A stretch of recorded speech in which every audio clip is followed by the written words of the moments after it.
Yep, we right back. The longest trial in Georgia history, the YSL trial. We've all been paying attention and in tune with what's going on with Young Thug. Here we have his co-defendant, YSL, Qua-Qua, 20-year plea deal. We're going to watch how the lawyer submitted this plea deal, pretty much that last stand to see the amount of years that the judge is going to come down with. We're going to see how Qua reacts under this, and we're also going to see how the judge comes to this final decision. And I like the way that his lawyer tried to do that last presentation after accepting this type of plea deal, right? And when we hear 20 years, we just think 20 years, but there's a little bit more to it. We're going to get to that. And by the end of this video, I want us to try to answer the question, do we believe that this is going to affect Young Thug, or do we believe that this is going to affect other co-defendants in this case? The fact that YSL Qua here got this 20-year plea deal. So let's check this out, y'all. A RICO conspiracy requires proof that the defendant either conspire with another person to violate one of the substantive provisions of RICO, and that would be drug offenses, or personally endeavor, I believe that's what the language of the statute says, to violate one of the substantive provisions. Well, that's what the language of the statute says, but Yes. he is indicted in this indictment with conspiring, not with endeavoring. That's correct. So we're talking about a conspiracy. We acknowledge the two events that he participated in. We categorically deny any other allegations other than those two events that are sufficient for a factual basis. We categorically deny that we participated in any way in the unfortunate death of Mr. Drinks. Now, why that's so important there is, once again, this video that we're watching, folks, this is like that last plea and testament before the years come down, before the final decision is made, after the plea deal is agreed upon with the court and the judge hands down that final sentence, basically, or that final decision.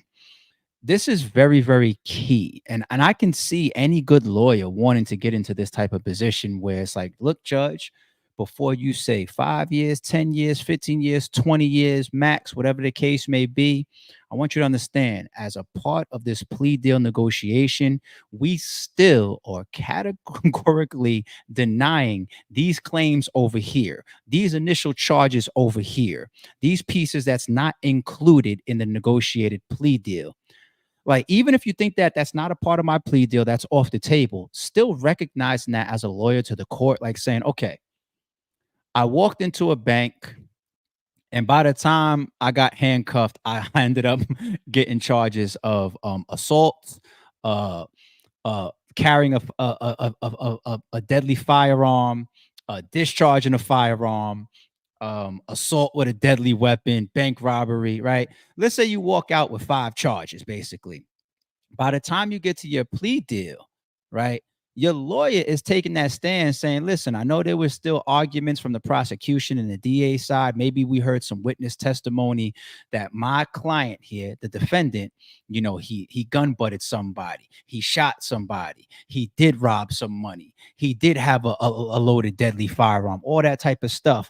But we're denying everything but the firearm. Yes, you caught me with a firearm, but we still are standing at the fact that we didn't hit anybody, we didn't shoot anybody, we didn't get away with no money, we didn't rob the bank. All we're saying is that we're still standing on that all we had was the gun. Judge, please, before you get to your decision, understand that although we're at the point of a plea deal, we want you to understand that we still, because you think about it like this. How many people, right, will catch a charge, go through the court process, come home and talk about I beat a murder and all this and brag about it? People will constantly feel like they beat the system. If you beat the system, that means you got away with something. That means you got off easier than possibly you deserved. Correct? So the position that the lawyer is trying to take here, once again, I feel like any good lawyer is going to do this. I know that we're at this final step, But understand that we still ain't claiming that other stuff. I respect that, and I think that that's a good position to take. Categorically deny any other charges to which we are substantive charges to which we are not entering a plea, and that includes gang charges. This is a plea solely to a conspiracy to violate the RICO Act. That was very, very clear, folks. The lawyers once again taking that solid position that our plea, what we are claiming, is conspiracy to violate clauses within the RICO Act. All that other stuff, nah, we still categorically denying that. So that, but yes. And another reason why I wanted to point that out, y'all, my bad, is because we said we want to answer the question, do we feel like this still can affect Young Thug's trial specifically, as well as other co-defendants, when he is taking a plea to violating clauses and terms within the RICO? Okay, hold on to that for a second. Acknowledge a factual basis to that extent, Your Honor. Understood. All right, thank you. Your Honor, we just have one additional thing to say. Go ahead. The factual basis regarding the nature of YSL is that the evidence has shown and will continue to show that Mr. Nichols conspired with others to participate in Young Slime Life through a pattern of racketeering activity, and multiple defendants and unindicted co-conspirators have committed overt acts to further this conspiracy, including drug sales, aggravated assault, and murder, also including social media posts asserting the violent nature of and asserted dominance of Young Slime Life, also known as YSL. And that concludes our factual basis. And again, Pete, prosecution, she ended that by saying, and that concludes our factual basis. So despite what the defense attorney just said, she was still, the prosecution side, they ain't letting up. Basically, you know what that is right there? The prosecution inserting that piece, they like, judge, whatever you want to decide, please allow it to be the max side of the sentencing and the term. We want it on the longer side. That's what she just interjected for, basically. She mentioned the word murder. She said, no. These are still factual basis that we've concluded on our side, judge. Don't forget this. Don't take this off the table when you make your decision. Like, imagine being the defendant standing there right there. It's like, yo, I already got this plea deal that was negotiated. We already came to terms over this, right? What's the plea deal negotiation? Conspiracy to violate RICO. And here you are still putting in your last prosecution statements talking about murder. If I'm the defendant standing there, I'm looking at the prosecution like, like, what the fuck is the point of negotiating a plea deal if you still gonna try to get me to the max side by mentioning murder, which ain't in my plea deal? Oh man, stay out the streets, people. I keep saying it, me included. Once again, we categorically deny those representations. And again, He's still standing on the that. only thing that is necessary to meet the factual evidence of a 1614-4C is proof that the defendant conspire with another person to violate one of the substantive provisions of RICO, and that is subsumed by the drug offenses that have already been proven in this case, and to which Mr. Nichols has previously pled. All right, thank you. Understood. And Your Honor, may I approach with the waiver of rights form? Yes.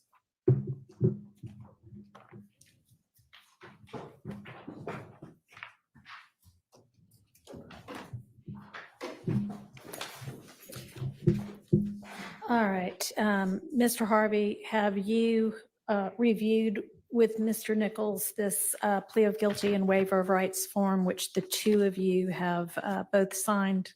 I have, Judge, in All each right. individual provision in that plea colloquy has been acknowledged and gone over personally with Mr. Nichols.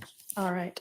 And Mr. Nichols, have you had sufficient time to consider this guilty plea that has been negotiated between the state and your attorneys, and to discuss anything you wanted to about that with your attorneys? Yes. All right.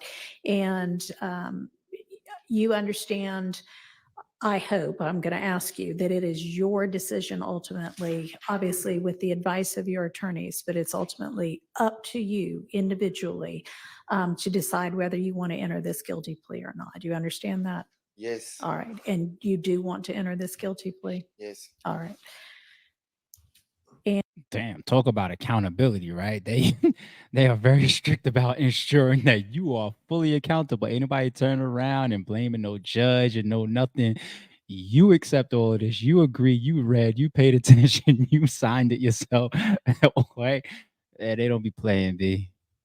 And Mr. Harvey, have you advised Mr. Nichols of the alternatives if he does not ultimately go through with this guilty plea and the potential benefits and drawbacks of all of the other options?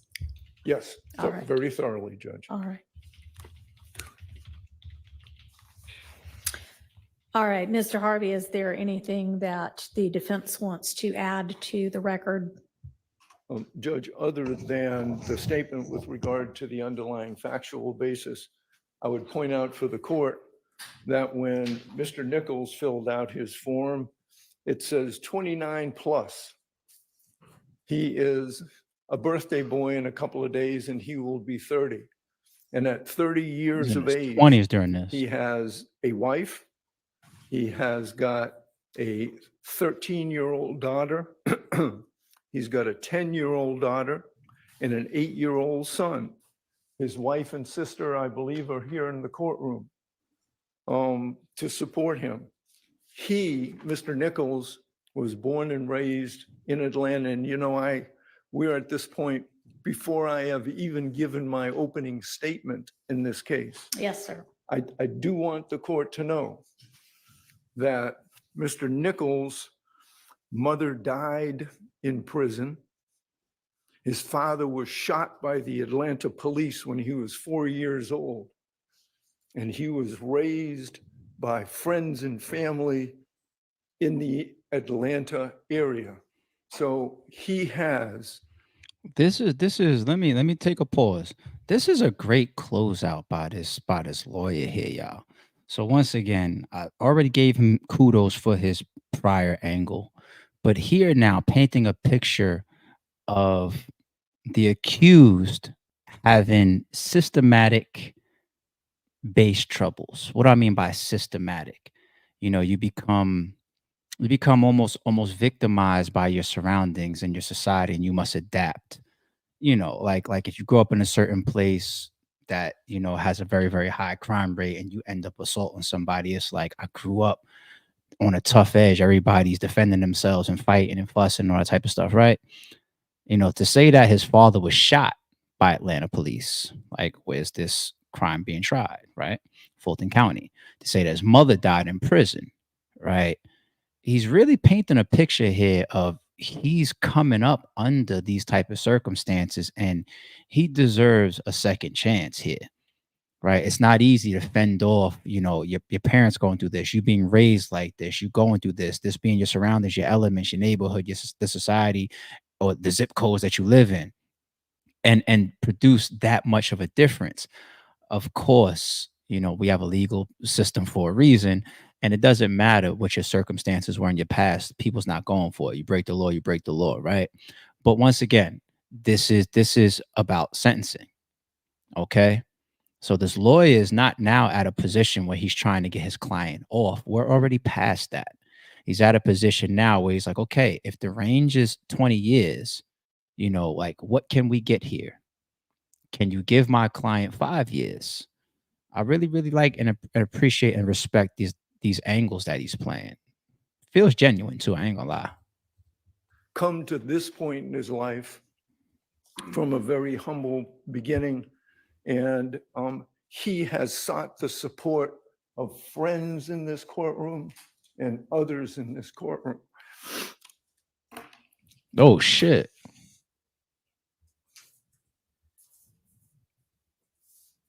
Oh shit. I didn't go this far. He is Bring that back. in this courtroom and others. Yo, his lawyer's having an emotional response. His lawyer just even Qua looked at him. It's like he's crying a little bit. in this courtroom.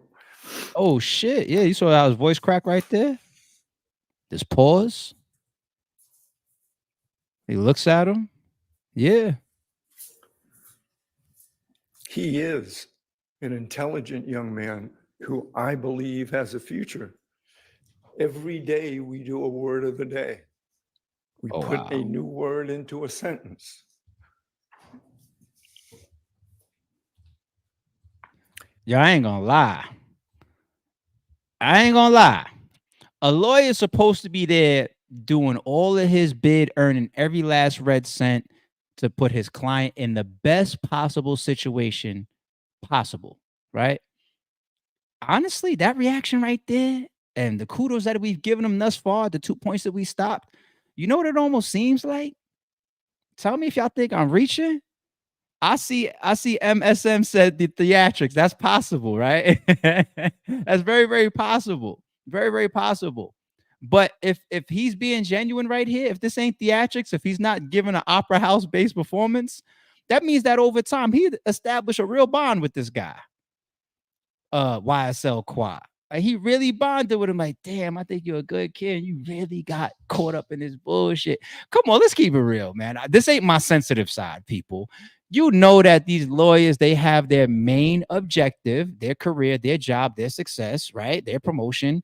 But let's be real. There's got to be some situations out there where these people identify with their clients. Like, damn, man, like, I know somebody that was just like you, or damn, man, I really, really believe you innocent based on the shit that I'm seeing, or damn, man, like I'm really, really, you know what I'm saying? Like, you gotta think that has to be the case every once in a while. So come on, man. Like, y'all are being brutal today. I know last night we was brutal. Last night I was in my bag. I get it. On last night's stream when we did the 10-year-old thing with Diddy, I get it. We get brutal sometimes, but come on, y'all.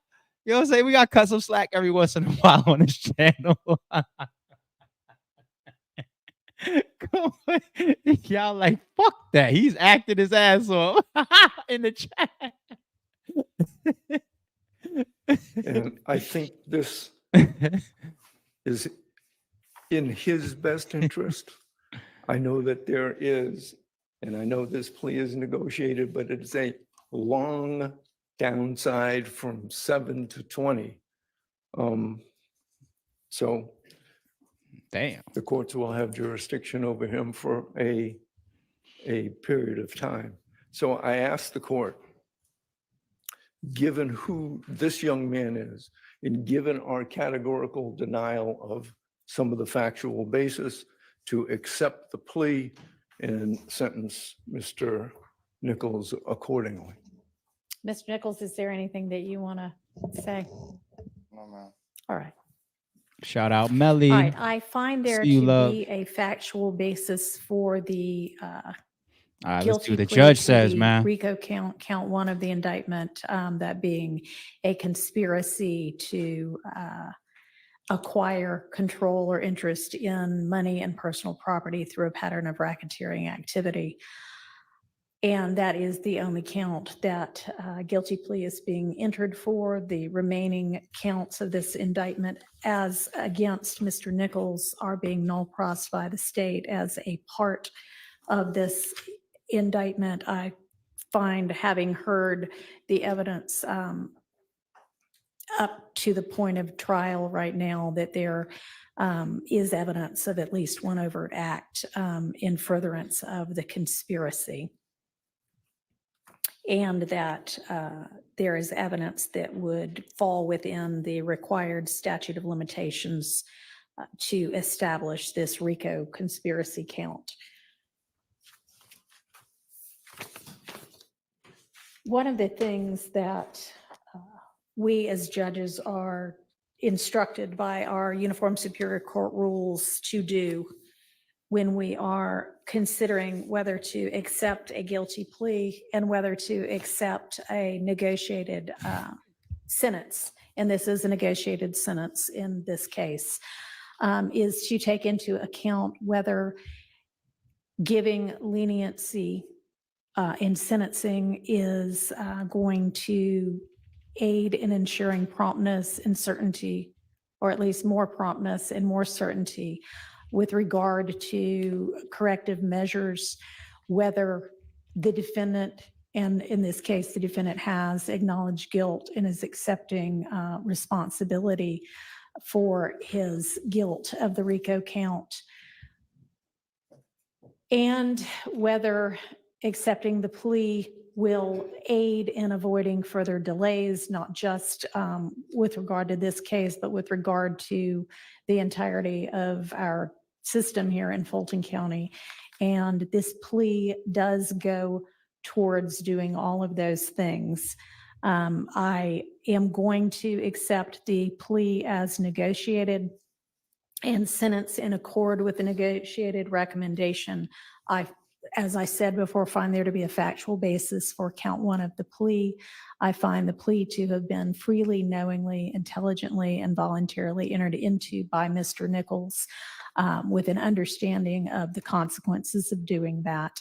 And the sentence on count one is the sentence that has been negotiated of 20 years to serve 7, with the balance of those years to be served on probation. And that, I don't know if there are any special conditions attached to this that y'all have talked about at all. There are Okay, so let's pause real quick because I've seen a couple mix-ups in the chat, and I was trying to type in the chat without stopping the video, saying we'll get there in 1 second. But yes, so to be clear, I think that's a misconception sometimes. You can walk away being sentenced for 50 years. And the way that they will say that includes both while you are incarcerated as well as while you are outside on probation, right? In slang, we call it walking off the rest of your term, for example, walking down the rest of your sentence, right? So, and you see before we pause it, as a matter of fact, we're going to get into whatever else happens, but she said special stipulations. Special stipulations are the type of things that sometimes make people feel like, obviously, you're not still incarcerated. You're not inside of those walls, but you're still under some type of judicial supervision. You're still, walking off the rest of your bid. The special circumstances could be a halfway house, for the second half of your term. It could be, getting piss tested once a week based on what you were charged with. It could be avoiding certain people, no longer being able to be in touch with certain people. Let's say you got picked up for being a freaking financial business or bank's computer system, right? Not being able to touch a computer anymore. You know what I'm saying? And those be the terms of your probation, which mean that after your probation is over, if those special stipulations are included in your probation, these are things that you did prior to being convicted that you could no longer do during that term of the 20 years total. Now, what we normally only focus on is the amount of time that you have to spend behind those fucking walls. And rightfully so. I'm with y'all on that. I'm totally with y'all on that. You know what I'm saying? Like Big Meech, I believe they said everybody was saying he's free. But I believe he was in a halfway house. I'm pretty sure. Right. So depending on what that halfway house is like, what the terms are, some people, even when they're put in a halfway house, they're able to like leave the premises, go within a certain radius or a certain area for a certain amount of time. I can go into my own home neighborhood for 2 hours. I need to be back here by 7 p.m. There's other terms where you got to be at home a certain amount of hours or at a certain amount of time. You got the ankle monitoring type of shit. Hell, even 6ix9ine just went through something, right? He violated one of the terms of his probation. I believe he was in New York to check in. And it's funny, quick side note, like that's the real checking in. People be talking about like the gangsta in the streets checking in all the time, but you want to know when the shit really, the foot really comes down, when you don't check in with your legal system. Like if you're on probation or some shit, and then that warrant gets issued, like, oh, you didn't check in, you didn't tap in, you didn't do your piss test, you didn't go see your PO in the last couple of weeks, you went outside the state without approval. Okay, warrant. Like, you know what I'm saying? So that's the real checking in. 6ix9ine was supposed to be checking in. That's why his ass was in New York. He violated some type of term, condition, a time or something like that. And they grabbed his ass. Like, you know what I mean? But yes, so it's 20 years, people, right? 7 of which he needs to serve inside. the rest of which needs to be on probation with whatever special conditions that we're about to hear in a second. And I believe that 7 should get chopped by any time served prior. So if he was already in jail for the last 2 years, going back and forth to court, from jail to court, as time served, that could be 2 off of the 7. He may need to just go inside for 5 years. You know what I'm saying? And I shouldn't say just, saying just, like, I don't want to do a weekend, right? So I'll talk more about that, you know, what he actually ended up getting hit with in a second. Hold on. No negotiated special Okay. conditions and those there. So there are none as far as I'm concerned. All right. Okay. So with regard to the time that you are on probation, you need to stay out of all kinds of criminal trouble. Make this a birthday present to yourself and to your children and to your wife and family, that you will leave from here today and leave whatever you used to do behind you, and take the next few years. You know, you're going to have some years that are still to be served on this. You'll have credit for the time you've already served, but you're still going to be facing some incarceration time. But after that, you are going to be out, and you, I believe, Mr. Harvey is correct, can be a productive member of society. And this is an opportunity for you to do that, and for you to put your past behind you, the bad parts of it, and continue and make your children proud of you, and set a good example for them, an example that I guess unfortunately you were not lucky enough to have throughout the entirety of your childhood with your parents. I'm sorry about that, but you can be the kind of parent that you ought to be to your children. So I am going to impose that sentence, and I am going to wish you luck and good fortune as you go forth from here. So I think that unless there's anything else from either party, that will conclude these proceedings, and y'all can go ahead and take him into custody. All right, go ahead and take him into custody. So that judge, I ain't gonna lie, I don't know if it was just her tone at the end. I don't know how, you know, his appearances went energy wise in the building every day. I don't watch the YSL trial every day. It's every day. It's just too much. I stay up to date with the key moments and what's going on, like this, for example. I just can't watch it every day. The longest trial in Georgia history. But anyway, this judge, I don't want to say that she came off lenient. She just, I don't know, the vibe of the judge right there just seemed like she was a little bit more sympathetic. You know, she pretty much identified with what the lawyer said earlier. Like, all right, you know, you're getting a second chance, and hopefully you can come out and be more productive, and you have a family, you have kids, etc. So her saying those type of things, it seemed slightly sympathetic. She still had to uphold the law. This is still a plea deal. You did negotiate to take a guilty plea against the violation of the RICO. But remember, people, this is a win for Qua, because one of the charges that are dropped in his acceptance of this plea deal was a murder. Okay, we know what murder carries. His plea deal dropped a murder along with other charges as well. I think there was like gun charges and stuff in there. So pretty much his plea deal was just like, look, man, if you don't want to go through all of this and whatnot, and you want to accept signing and admitting to guilt for this RICO violation, we could stop it there. And he takes that, and he ends up walking away with 7 behind the wall, with including time served, and then the rest on probation. So I don't want to do a single weekend, but considering the stuff that was on him, I would say that that's a win.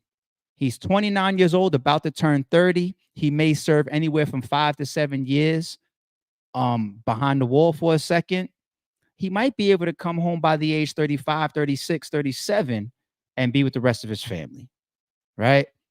And if he can stay healthy, avoid this thing that we call life, as far as 6 million ways to die and all that, who knows? Maybe he could live another half of his life towards 65, 70 years old. You know, you never know. You never know. So all in all, I think that's kind of a win. When we think of somebody getting 10, 15, 20, 30, 50, I shouldn't even say that, 10, 20, 30 years, and you're already in your 50s. Niggas be like, yeah, your life is done. That's still considered life. When you're Bill Cosby and you come up on them charges, you be like, yo, if you get convicted, that's life. You're old.